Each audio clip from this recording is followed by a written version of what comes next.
Assalamualaikum warahmatullahi wabarakatuh.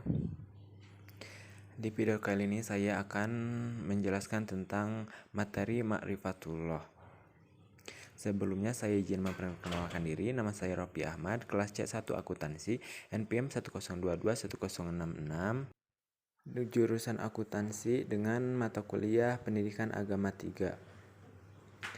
Yang pertama ada tabel materi. Yang pertama ada ahiyatu ma'rifatullah, pentingnya mengenal Allah.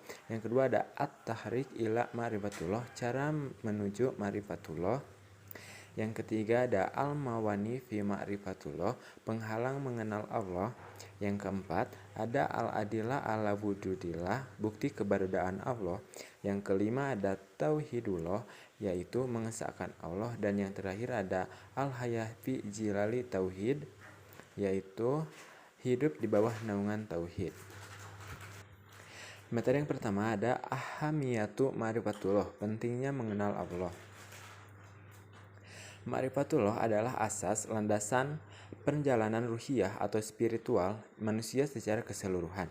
Seorang yang mengenali Allah akan merasakan kehidupan yang lapang. Ia hidup dalam rentangan panjang antara bersyukur dan bersabar.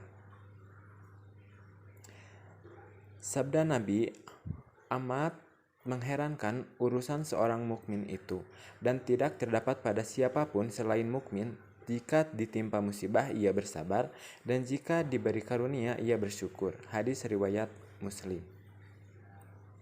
Dari ma'rifatullah inilah kita sebagai manusia terdorong untuk mengenali para nabi dan rasul, untuk mempelajari cara terbaik mendekatkan diri kepada Allah, karena para nabi dan rasulullah orang-orang yang diakui sangat mengenal dan dekat dengan Allah. Dari ma'rifatullah ini kita mengenali kehidupan di luar alam materi seperti malaikat, jin, dan ruh. Dari ma'rifatullah manusia mengetahui perjalanan hidupnya dan bahkan akhir dari kehidupan ini menuju kepada kehidupan bahjariyah, alam kubur, dan kehidupan akhirat. Yang kedua ada at-tarik ila ma'rifatullah, yaitu jalan menuju pengenalan terhadap Allah Subhanahu wa Ta'ala. Allah Subhanahu wa Ta'ala tidak menampilkan wujud zatnya yang maha hebat di hadapan makhluk-makhluknya secara langsung dan dapat dilihat secara kita melihat secara sesama makhluk. Apabila kita ingin mencapai sesuatu sasaran, pastinya kita mesti tahu apakah dan bagaimanakah jalan yang akan menyampaikan kita kepada sasaran itu. Begitu juga dengan sasaran untuk mengenal Allah. Bukan sebarangan cara boleh digunakan, karena jalan yang tidak betul akan membawa kepada pengenalan yang salah. Jalan menuju kepada ma'rifatullah adalah menelusuri ayat-ayat yang terang dan jelas sebagai satu penyataan dari Allah, ayat qauliyah. Ayat ini adalah pernyataan-pernyataan pengenalan yang difirmankan oleh Allah sendiri di dalam Al-Quran. Selain itu, ada juga ayat-ayat kauniyah yang menjadi bahan berpikir manusia terhadap kejadian alam yang begitu unik ini. Dari dua jalan ini, Islam mengajak manusia menggunakan akal dan juga nakli untuk menuju ma'rifatullah. Kedua metode ini akan melahirkan keyakinan, langsung mencetuskan pembenaran atau tasdik dalam hati kecil manusia yang akhirnya membuahkan keimanan yang mantap terhadap Allah Subhanahu wa Ta'ala. Yang ketiga ada al-mawani fi ma'rifatullah, penghalang mengenal Allah. Makrifat merupakan salah satu aspek dari kejadian disiplin ilmu tasawuf yang disandarkan kepada sumber ajaran Islam, yaitu Al-Quran dan Hadis atau Sunnah yang tercermin dalam praktek kehidupan Rasulullah SAW. Kata makrifat yang secara khusus menjadi konsep spiritual Islam di dalam Al-Quran memang tidak ditemukan secara harfiah. Akan tetapi, dapat digali makna makrifat yang menjadi inti kesufian dari substansi berbagai pesan dalam Al-Quran.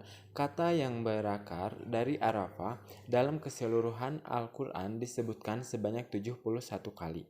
Dari 71 kali penyebutan itulah dapat diketahui bahwa makrifat dalam Al-Quran memiliki banyak arti, yaitu mengetahui, mengenal, sangat akrab, hubungan yang patut, hubungan yang baik, dan pengenalan berdasarkan pengetahuan mendalam.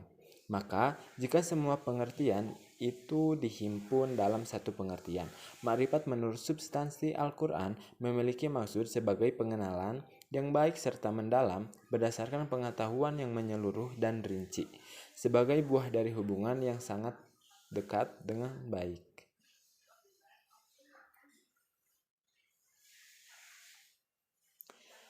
Al-Adilah ala wuludillah, bukti keberadaan Allah.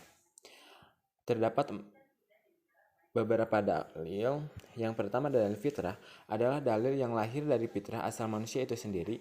Hal ini banyak dirakamkan di dalam Al-Quran bagaimana manusia umumnya mengakui kewujudan Allah. 2. Dalil indra adalah dalil-dalil yang dapat dinikmati, dilihat, dirasa, atau disentuh oleh indra. 3. Dalil akli adalah dalil-dalil yang berdasarkan akal. 4. Dalil nakli adalah dalil-dalil yang berdasarkan kepada nas-nas. 5. Dalil sejarah adalah dalil-dalil kekuasaan dan keagungan Allah yang diambil dari peristiwa-peristiwa yang telah berlalu di atas muka bumi ini.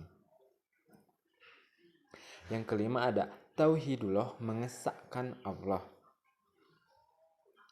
Tauhidullah, mentauhidkan Allah Subhanahu wa taala, mengesahkan adalah inti akidah Islam. Di dalam konsep tauhid ini kita mengesahkan Allah dari segi rububiyah, mulkiyah, dan juga uluhiyah. Dari segi rububiyah kita mengesahkan Allah sebagai pencipta yang telah menciptakan segala sesuatu dari yang paling kecil hingga yang paling besar. Allah lah yang memberi rezeki, dan Allah lah Raja yang menguasai seluruh alam ini.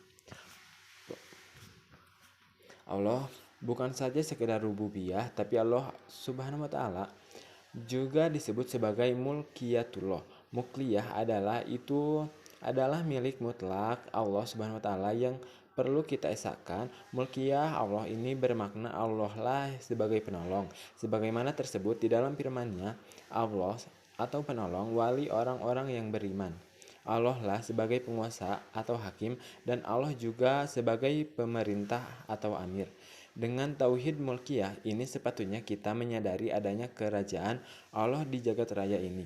Maka dengan demikian wajib bagi kita menolak kepemimpinan, hukum, dan otoritas selain Allah, dan menjadikan Allah saja sebagai pemimpin, pembuat hukum, dan tujuan hidup.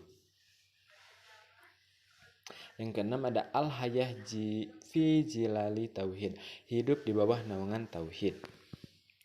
Tauhid asma wa sifat ini mengandung pengertian beriman dengan setiap nama dan sifat Allah yang disebutkan dalam Al-Quran dan hadis sahih yang Allah sendiri sifatkan dan yang disifatkan oleh Rasulnya Shallallahu Alaihi Wasallam secara hakiki tanpa takwil, takyif, memvisualkan, takwil atau menolak, tamskil atau menyerupakan, tajwid, menyerahkan makna kepadanya Allah, seperti bersembayam, turun, tangan, datang, dan sifat-sifat yang lain, yang penafsirannya sebagaimana para salaf telah sebutkan.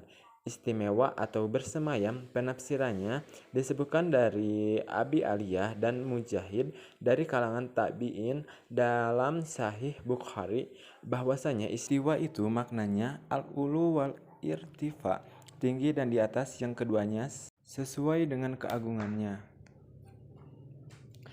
Tauhid asma wa sifat mengakui nama-nama dan sifat-sifat Allah SWT yang sesuai dengan keagungannya yang telah ditetapkan di dalam Al-Quran maupun hadis Rasulullah SAW tanpa mengubah tahrif, menafikan makna-makna taktil, menanyakan bagaimana takyif, dan menyerupakan tasyihil dengan salah satu sifat makhluknya. Sekian materi yang dapat bisa saya sampaikan.